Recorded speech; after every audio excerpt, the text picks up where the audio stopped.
دختر بابا، چنگل بابا. محمد علی تو سن 90 سالگی صاحب فرزند شده. آجا حالتون خوبه؟ از من اصلا خیلی ممنون.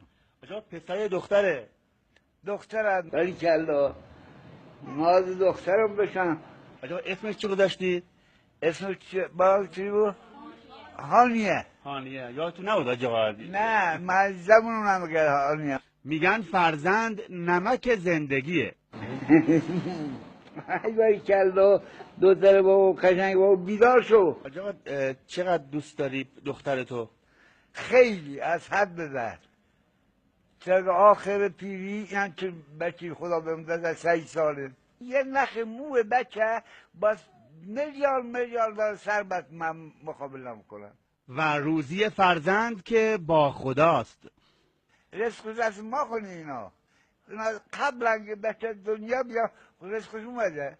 برادر بزرگیش هستم با سن 57 ساله. این هانی خواهر شماست دیگه؟ بله خواهر ما. چند سال فرق شماست؟ 52 سال.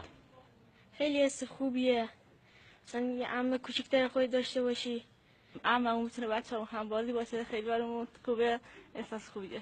یعنی عمه شما میشه همبازی بچه شما. بله. کلا شما چند تا فرزند دارید؟ کلا با این 9 تا 4 تا نداره یعنی 15 تا نتیجه.